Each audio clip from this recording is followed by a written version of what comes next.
মুফাক্করুল তার শব্দ চয়নের মধ্যে একটা উস্কানিমূলক কথা নেই। ওরা আইন জানে না। সুপ্রিম কোর্ট, হাইকোর্ট এই সমস্ত মিথ্যা আইনের ব্যাখ্যা দিয়ে বাংলা এবং বাঙালিকে ধ্বংস করতে চাইছে। মুতাবাড়িতে কোনো খারাপ ঘটনা ঘটেনি। মুতাবাড়িতে হাজার হাজার লোক জড়ো হয়েছে, প্রতিবাদ করেছে। এই প্রতিবাদটা তাদের অধিকার। নাগরিকত্বের জানে না। নাগরিকত্ব সংবিধান অনুযায়ী 1952 সালের ভোটার তালিকায় বাপ দাদুর নাম আছে কিনা, ওই যারা জঙ্গি বলে দিচ্ছে, ভোটের পরে তাদের পিছন দিয়ে ফঙ্গি ঢুকবে, পিছন দিয়ে ঢুকবে।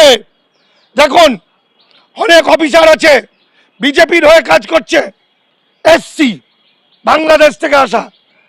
মুফাক্করুল, অ্যাডভোকেট মুফাক্করুল আইন দিয়ে কোনো অন্যায় কাজ করেনি, কোনো অসাংবিধানিক কাজ করেনি, কোনো অগণতান্ত্রিক কাজ করেনি। বরং এই যা সব হারিয়ে গেছে, মা বাবা সব ডিলিট হয়েছে, তারা খারাপ কিছু করতে পারত, সেখানে উনি শান্ত করেছেন। তিনি গণতান্ত্রিক কথা বলে তাদেরকে দেশপ্রেমের কথা বলেছে। কারণ এবারের ঘটনাটা হচ্ছে, বাংলাকে দখল করা চলছে, একটা যুদ্ধ শুরু করেছে। গণতন্ত্রকে কাজে লাগিয়ে, সংবিধানকে কাজে লাগিয়ে, যুক্তরাষ্ট্রীয় কাজে শব্দগুলোকে কাজে লাগিয়ে বাংলাকে ধ্বংস করার একটা চক্রান্ত। এবং বাংলার অসংখ্য মানুষ, ভোটার যদি না থাকে তাহলে ভোটটা দেবে কে? এখানে সব ভোটার, প্রায় ম্যাক্সিমাম ভোটার বাদ দিয়েছে। শুধু ভোটার, ওদের কাছে যেটা একটা ভোট, আমাদের কাছে একটা জীবন, একটা পরিবার, একটা বংশ। অর্থাৎ যখন ভোটার করছে, যখন ডিলিট করছে, তার মানে হয়ে যাবে তার নাগরিক পরিষেবাগুলো সব বাতিল হয়ে যাচ্ছে। সুতরাং যে মানুষের বাবা শেষ, যে মানুষের মা শেষ, যে মানুষের বাচ্চা শেষ, যে মানুষের ভাই শেষ, যে মানুষটার বোন শেষ, ডিলিট হয়ে গেছে, সেই মানুষের মাথা ঠিক থাকবে না। ফলে গোটা বাংলা জুড়ে লক্ষ কোটি মানুষ পথে নামবে, প্রতিবাদ করবে, অহিংসা পথে, শান্তিপূর্ণ পথে এবং সংবিধানকে রক্ষা করে। সেটাই বলছি, এটাই স্বাভাবিক। ফলে মুতাবাড়িতে যে ঘটনা ঘটেছে, মুতাবাড়িতে কোনো খারাপ ঘটনা ঘটেনি। মুতাবাড়িতে হাজার হাজার লোক জড়ো হয়েছে, প্রতিবাদ করেছে। এই প্রতিবাদটা তাদের অধিকার, সংবিধান সিদ্ধ। আর মুফাক্করুল ইসলাম, সে আমার অত্যন্ত কাছের ছেলে, সে তার বন্ধু সাংবাদিক, সেও আমার কাছের ছেলে। আকরামুল বাগানি, দুজন মিলে যাচ্ছিল ওই দিক দিয়ে, হঠাৎ শুনেছে বলে এই আন্দোলনে তাদের সহমর্মিতা জানানোর জন্য সে সেখানে হাজির হয়েছিল। এবং রাত্রিবেলায় যখন ঘেরাও করে রেখেছে এসডি অফিসে, সম্ভবত নাকি বিডিও অফিসে, অফিসারদের, দেখুন অফিসারদের ঘেরাও করে রাখা, নিরস্ত্র মানুষ, হাজার হাজার নিরস্ত্র মানুষ আর কি করতে পারে? তার প্রতিবাদ, তার তো হাতে বন্দুক নেই, গুলি নেই, সে তো গুলি করবে না, সে তো মারবে না, সে তো ভায়োলেন্স কিছু করতে পারে না। তার প্রতিবাদের ভাষা ঘেরাও করে রাখা, তাই তো?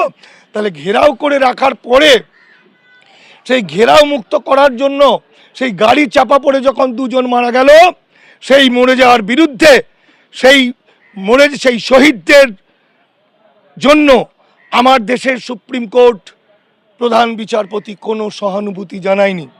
বরং মুতাবাড়ির এই ঘটনায় অ্যাডভোকেট মুফাক্করুল ইসলাম, যার জীবনের বেশি সময়, সবসময় সে গণতন্ত্র, ধর্মনিরপেক্ষতার কথা বলে, সে কখনো দাঙ্গা লাগানোর কথা বলে না, বিভেদের কথা বলে না, সে দেশপ্রেমের কথা বলে। বরং সে কিন্তু ওই গাড়ির মাথায় দাঁড়িয়ে যে কথাগুলো বলেছে, সেই কথাগুলো দেশপ্রেমের কথা।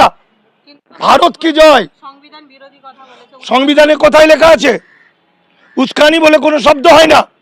উস্কানি যদি হতো তাহলে শুভেন্দু অধিকারীকে গ্রেপ্তার করা উচিত। উস্কানি যদি হয় তাহলে অমিত শাহকে গ্রেপ্তার করা উচিত। উস্কানি যদি হয় সুকান্ত মজুমদারকে গ্রেপ্তার করা উচিত, বিজেপির নেতাদের গ্রেপ্তার করা উচিত।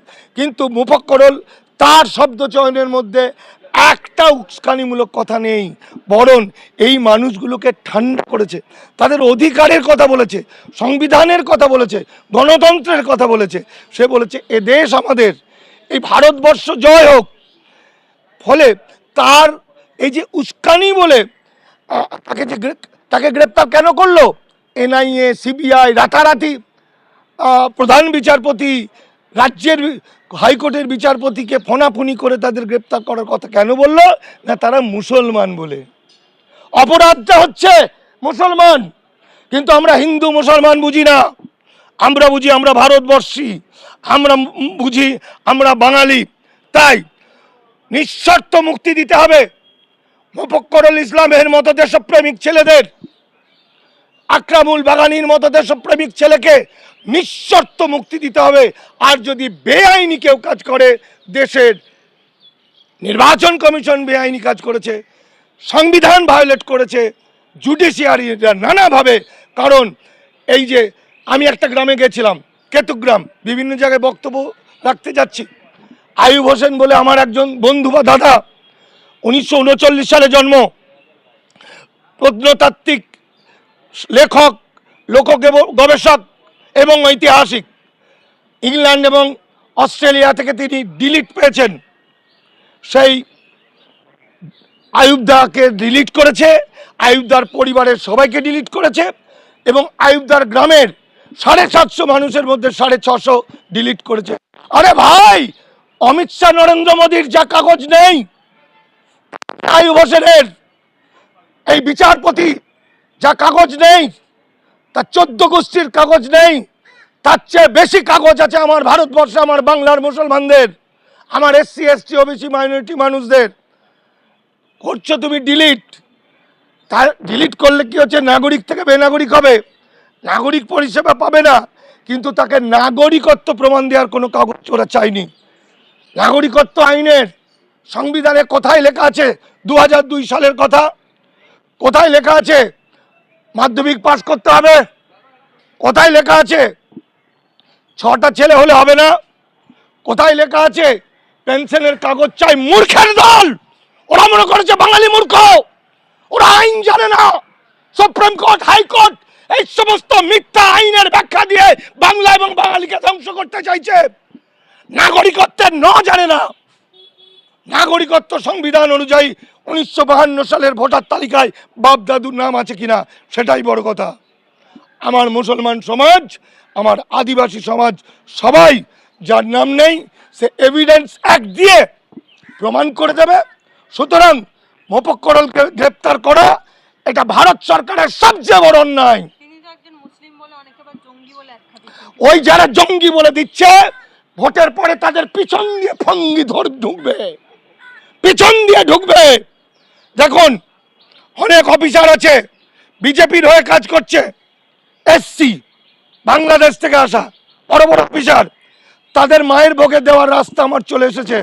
সমস্ত SC সার্টিফিকেট নকল, সব SC সার্টিফিকেট নকল ওদের।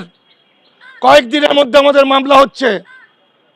খেলা যখন শুরু হয়েছে, খেলা শেষ করব আমরা শেষ করব। আমরা যারা দেশকে ভালোবাসি, বাংলাকে ভালোবাসি, খেলা শেষ করবে আমার সাংবাদিক বন্ধুরা, খেলা শেষ করবে সাধারণ মানুষ।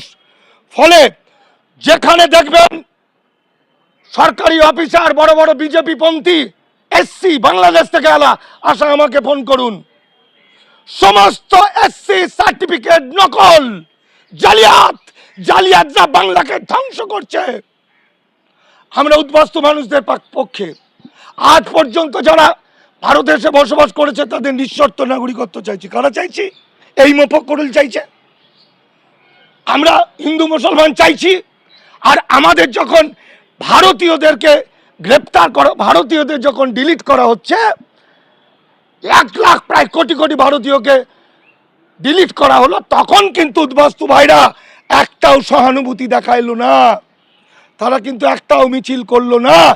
এটা আমরা ভুলবো না। ফলে এখনো বলছি, বিজেপির হয়ে যে সমস্ত উদ্বাস্তুরা থাকবে বাংলাদেশ থেকে আসা, তাদের আইন দিয়ে কিভাবে শেষ করতে হয় সেটা দামাল বাংলা বা মানিক ফকির জানে। আমি আবার বলছি, মোফক্করুল, অ্যাডভোকেট মোফক্করুল আইন দিয়ে কোনো অন্যায় কাজ করেনি, কোনো অসাংবিধানিক কাজ করেনি, কোনো অগণতান্ত্রিক কাজ করেনি। বরং এই যা সব হারিয়ে গেছে, মা বাবা সব ডিলিট হয়েছে, তারা খারাপ কিছু করতে পারত, সেখানে উনি শান্ত করেছেন। তিনি গণতান্ত্রিক কথা বলে তাদেরকে দেশপ্রেমের কথা বলেছে, বলেছে এ দেশ তোমাদের, এ মাটি তোমাদের।